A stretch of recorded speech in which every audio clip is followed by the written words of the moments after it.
پچھلے رکوع میں باغ والوں کا واقعہ بیان ہوا تھا کہ انہوں نے یہ نہیں کہا کہ اگر اللہ نے چاہا تو ہم اس کا پھل کاٹیں گے۔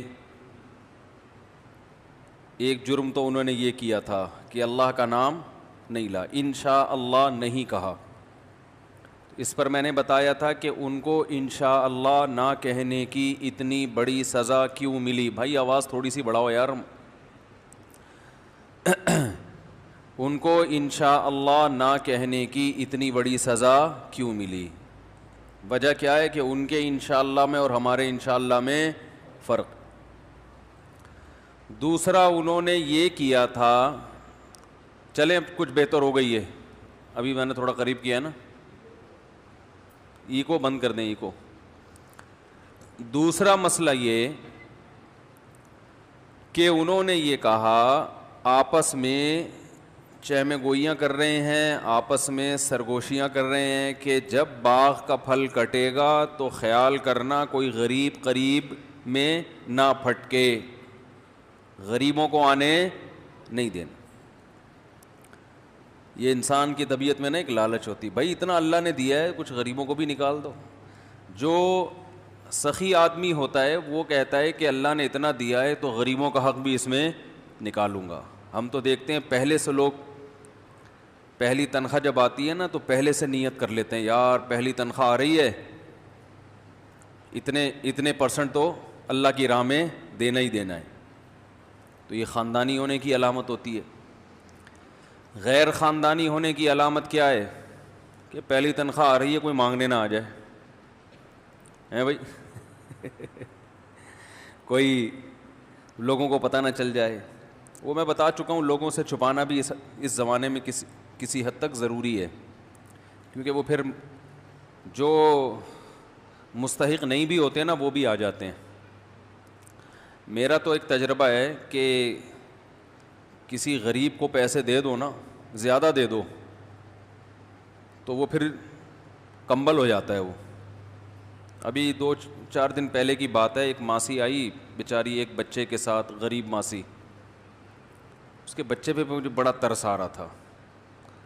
تو ماسی نے کہا کہ بہت دکھڑے سنائے اپنے، مجھے بڑا ترس آیا اس کے اوپر۔ میں نے وہ 500 مانگ رہی تھی، میں نے 5,000 روپے دے دیے، بہت خوش ہو گئی۔ اسے میں نے کہا اب دوبارہ نہیں آنا، کیونکہ مجھے تجربہ ہے نا کہ ایک دفعہ تعاون کرو نا تو اب پھر وہ ان کو لت پڑتی ہے۔ پھر یا تو کہیں قریب میں ہوتی تو میں گھر جا کے دیکھ لیتا، وہ تھی بھی کہیں بہت دور سے آئی تھی، اور ظاہر ہے ہر ایک کی تحقیق کرنا بھی بڑا مشکل کام ہے، آسان نہیں ہے۔ تو میں نے کہا دوبارہ نہیں آنا۔ اگلے دن 2 بچوں کو لے کے آ گئی، یہ پرسوں کی بات ہے، آج ہی 2 بچوں کو لے کے آ گئی۔ وہ بیٹھی ہوئی ہے گھر سے، ایک تو کرونا پھیلا ہوا ہے ٹھیک، کرونا پہ بیان نہیں کروں گا، بے فکر رہیں۔ تو 2 بچوں کو لے کے آ کے بیٹھ گئی۔ اب وہ بار بار پیسے مانگ رہی ہے۔ میں نے کہا ابھی تو دیے تھے 5,000، وہ 3,000 فلانے کو دے دیے، 2,000 فلانے کو دے دیے، وہ ڈمکانے کو دے دیے، تو اب وہ کہانیاں قومی ترانے شروع۔ خیر پھر گھر والوں نے دیے اس کو پیسے، مجھے نہیں پتا تھا گھر والوں نے دے دیے ہیں۔ پھر بیٹھی ہوئی ہے، اب میں گیا ہوں تو میرے پاؤں پکڑ رہی ہے۔ اب آدمی کو وہ ہوتا ہے یار پاؤں کیوں پکڑ رہے ہو بھائی، عجیب سی فیلنگ ہوتی ہے نا، کیوں ہمیں اتنا کیوں، اور اپنے آپ کو اتنا گرا کیوں رہے ہو۔ تو وہی ہے، پھر پتہ چلا گھر والوں نے بھی دے دیے ہیں اس کو، مجھے نہیں بتایا اس نے گھر والوں نے دے دیے ہیں، مجھے یہی کہ تو مسئلہ یہ ہے کہ اس کا بھی ایک تجربہ شیئر کرنے کا فائدہ یہ ہوتا ہے نا کہ دیں اور کوئی ذرا طریقے سے۔ اب یہی ہے کہ کسی کے ذمے لگا دیں گے، تحقیق کر لے، اگر واقعی مستحق ہے تو ہر مہینے کا کچھ باندھ دیں گے، نہیں مستحق ہے تو پتلی گلی سے نکلو۔ لیکن میں ایک تجربہ بتا رہا ہوں کہ ہر ایک کو اپنی، یعنی ہر ایک کے ساتھ تعاون کرنے سے پہلے سوچا کریں یہ تعاون افورڈ کر سکتے ہیں کہ نہیں کر سکتے، ٹھیک ہے نا۔ تو اس کی وجہ کنجوسی نہیں ہے، کنجوسی نہیں ہونی چاہیے، بلکہ یہ کہ مستحقین جو ہے نا ان تک پہنچے۔ بعض لوگ اپنا گیٹ اپ ایسا بنا لیتے ہیں، بچے بھی پتہ نہیں اپنے ہیں کہ کہیں سے اڑوس پڑوس سے کمیشن پہ ادھار لے لیے، کہ ان بچوں کو دکھا کے جتنا چندہ ملے گا 20% آپ کا، 80% ہمارا. اس طرح ہو سکتا ہے، یہ بھی ممکن ہے کہ ایسا نہ ہو، واقعی مستحق ہو. بہرحال ہم اپنے ٹاپک کی طرف آتے ہیں. تو اللہ تعالیٰ نے اس باغ والوں کو دو جرم تھے ان کے اندر. ایک اللہ پہ نظر نہیں کی، دوسری کنجوسی کہ اللہ یدخلنہ الیوم علیکم مسکین، آج کوئی غریب ہمارے قریب نہیں پھٹکنا چاہیے. نظر رکھو، ایک بندے کو کھڑا کر دیا ہوگا، دیکھنا کوئی غریب نظر آ رہا ہے نا، اس کو دائیں بائیں کر دینا. تو یہ طبیعت کا بخل ہے، اللہ کو یہ پسند نہیں ہے. اللہ کو کھلانے والے پسند ہیں، کھلاؤ.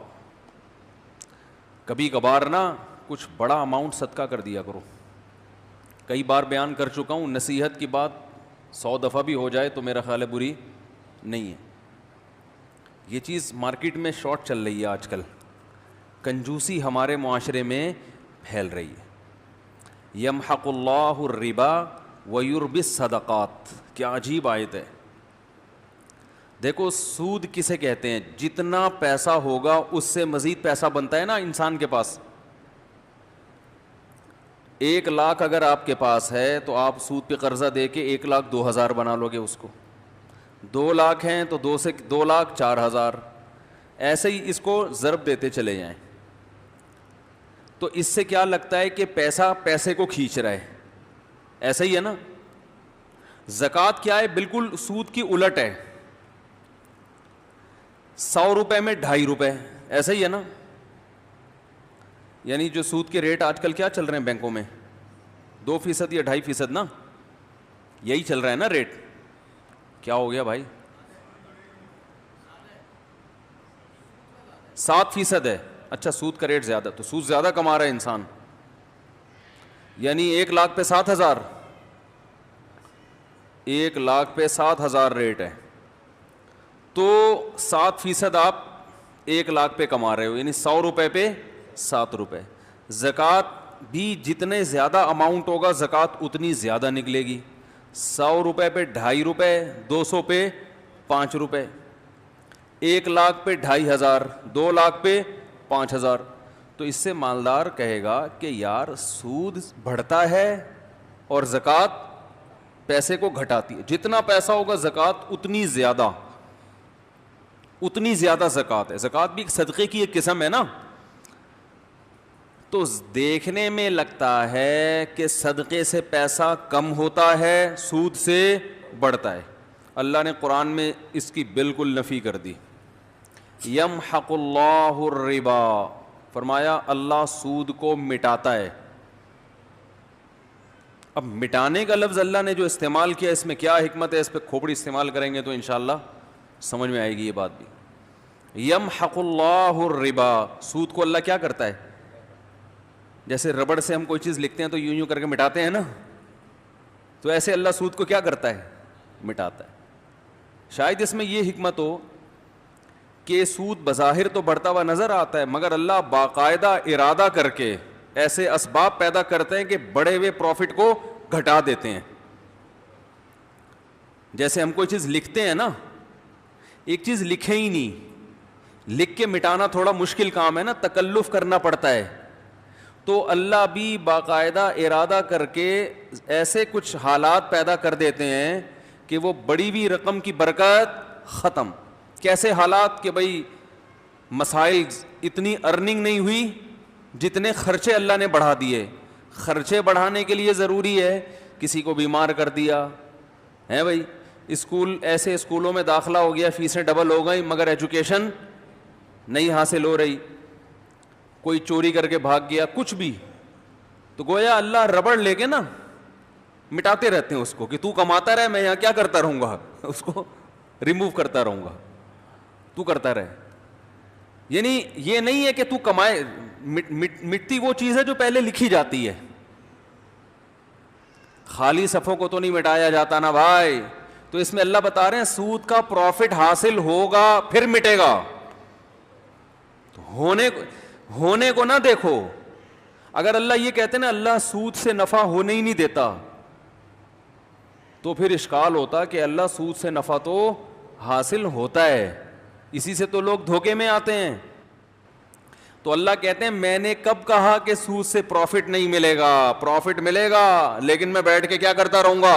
ربڑ لے کے مٹاتا رہوں گا، اس کو مٹاتا رہوں گا. تم کماتے جاؤ گے، برکت ختم ہوتی جائے گی. ہاں فرمایا وَيُرْبِ الصَّدَقَاتِ، اور صدقے کو اللہ کیا کرتا ہے؟ بڑھاتا ہے. اب دیکھو یہاں اربا کا لفظ ہے، ربا سے نکلا ہے. ربا عربی میں سود کو کہتے ہیں. ربا عربی میں کسے کہتے ہیں؟ سود کو. یعنی جو زکوٰۃ ہے نا، اس پہ اللہ سودی پروفٹ دیتا ہے. سود میں اصول یہ ہوتا ہے کہ جتنی لیٹ پیمنٹ ہوگی سود اتنا ہی بڑھتا چلا جائے گا. تو اللہ نے یہ نہیں کہا کہ میں صدقے کو بڑھاتا ہوں، بلکہ ایسے بڑھاتا ہوں جیسے سود بڑھتا ہے. یعنی حقیقت میں بڑھوتری کس کی ہوتی ہے؟ صدقے کی. کیا مطلب؟ اس کو دوسرے مقام پہ اللہ نے قرآن میں یوں بتایا کہ جو لوگ اللہ کی راہ میں اپنا مال خرچ کرتے ہیں، کمثل حبۃ انبتت سبع سنابل، جیسے ایک دانہ زمین میں بویا جاتا ہے اور اس سے 7 کونپلیں پیدا ہوتی ہیں، اور ہر کونپل میں 100 دانے. جیسے ایک دانہ ایسے ملٹی پلائی ہوتا چلا جاتا ہے نا، اس طرح سے صدقہ کیا ہوتا چلا جاتا ہے؟ ملٹی پلائی. کیونکہ آپ نے صدقہ کیا، اس صدقے سے ایک تو صدقے کا ثواب ملا، اس صدقے کی وجہ سے آگے جو جو خیریں پھیل رہی ہیں ان تمام خیروں میں آپ کا حصہ. تو یہ بڑھتا چلا، گرو کرتا ہے. یہ سود میں جتنی لیٹ واپسی ہوگی اتنا سود بڑھتا چلا جائے گا. تو صدقہ بھی اس حساب سے کیا ہوتا ہے؟ بڑھتا چلا جاتا ہے، بڑھتا چلا جاتا ہے. اور جہاں جہاں وہ اس میں اس سے خیر پھیلے گی وہ تمام خیروں میں آپ کا حصہ ہوتا چلا جائے گا. تو اس لیے سخی بنو بھائی. یہ جو ہر وقت گنتے رہنا نا بیٹھ کے اتنے پیسے ہو گئے، اتنے یہ ہو گئے، اتنے ہو گئے، آج کل یہی چل رہا ہے مارکیٹ. تھوڑا سا دل بڑا رکھو، کبھی کبھار بڑا اماؤنٹ بھی صدقہ کر دیا کرو. یہ اٹھایا، یہ گڈی، یہ لو. سمجھ رہے ہو؟ دوبارہ اس کر کے دکھاؤں؟ بتانے سے یہ چیزیں سمجھ میں نہیں آتی، کر کے دکھاؤں؟ جیب میں ہاتھ ڈالا، گٹی کہیں سے آپ کو ملی بڑی اماؤنٹ نا، اچانک کوئی بڑا پروفٹ، آپ نے کہا یار پورے سال کماتے ہیں یہ والا پروفٹ سارا کیا کر دو، بڑا اماؤنٹ آ گیا نا کہیں سے. جیب میں گڈی لے کر آ رہے ہیں، اٹھایا، بہن کو دے دیا، یہ رکھ جا. سمجھ میں نہیں آ رہی میرا خیال ہے. اور پھر بھول جاؤ اس کو. یہ نہیں کہ پھر بار بار اگلے دن. کل کا واقعہ یاد ہے؟ بہن کو بتا رہے ہیں کل کیا ہوا تھا، یاد ہے نا؟ تو ایسا نہیں کرو. ایسے نکالا. نبی صلی اللہ علیہ وسلم نے امی عائشہ کو کیا فرمایا؟ لا تو کی فیوقع علیک، روکو مت، اللہ بھی روک دے گا. ٹھیک ہے نا؟ تو حساب کتاب بھی کرنا چاہیے، گھر کا خرچہ حساب سے چلانا چاہیے. آپ کو پتہ ہونا چاہیے آپ کی منتھلی ارننگ کتنی ہے اور گھر کا خرچہ کتنا ہے. میں نے پتہ ہے کیا ہے، میں نے پورا ایکسل پہ اپنے گھر کا سارا سیٹ اپ بنایا ہوا ہے. ارننگ ایک خانے میں لکھ رہا ہوتا ہوں، جو ایکسپینس ہیں وہ جتنے بھی ہیں وہ سارے، 1 گھر 2 گھر 3 گھر اور اپنا ذاتی ایک خالی ہے ابھی. سمجھ رہے ہو؟ ایک کیا ہے؟ خالی ہے. پتہ نہیں کوئی لفٹ ہی نہیں کرا رہا. خیر، تو پورا میں حساب رکھتا ہوں. یہ میری ارننگ ہے، ٹھیک ہے نا؟ یہ میرے پہلے گھر کا خرچہ، ہر چیز اس میں ڈل رہی ہے.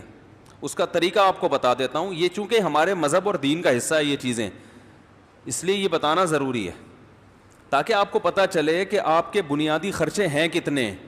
پھر آپ اس حساب سے صدقہ بھی کر سکتے ہو، کیونکہ حدیث میں یہ بھی آتا ہے کہ اتنا نہ کرو کہ کل دوسرے سے مانگنا پڑ جائے. آج گڈی نکال کے دے دی، ٹھیک ہے نا، اگلے دن گھر میں آٹے کے پیسے نہیں ہیں، پھر وہ گڈی اس سے مانگ رہے ہیں یار اس میں سے آدھی مجھے دے دو بھائی. صحیح ہے. لکھنے کا فائدہ کیا ہوتا ہے خوب سمجھیں. حکیم الامہ مولانا اشرف علی تھانوی رحمہ اللہ نے تو یہاں تک لکھا ہے، خواتین کو ترغیب دی ہے کہ جب بھی گھر میں کھانا بناؤ لکھو اتنے افراد کے لیے اتنے چاول، آج 4 مگے ڈالے ہیں, 10 آدمیوں نے کھایا ہے یا 5 آدمیوں نے کھایا ہے, اس کا مطلب 2 آدمیوں کے لیے کتنے ہیں, 2 مگے, تاکہ کھانا ضائع نہ ہو اور شوہر کی پتلون ڈھیلی نہ ہو, ورنہ وہ کھلا وہ تو بن رہا ہے, پھر شام کو پھک رہا ہے, اور وہ میاں صاحب بیچارے کما کما کے آدھے ہو گئے. سگڑ خواتین انہی کو تو کہتے ہیں جو ونس اپون اے ٹائم ہوا کرتی تھیں, کہ وہ پورا گھر کیسے لے کے چلتی ہیں. اصل میں ہوتا یہ ہے کہ جب لوگ سخاوت پہ بیان سنتے ہیں تو کہتے ہیں حساب و کتاب نہیں کرنا چاہیے, بس کھلاؤ پلاؤ, وہ جو آ رہا ہے یہ بس, یہ سخاوت نہیں ہے. اور کچھ ایسے کنجوس ہوتے ہیں کہ وہ سارا دن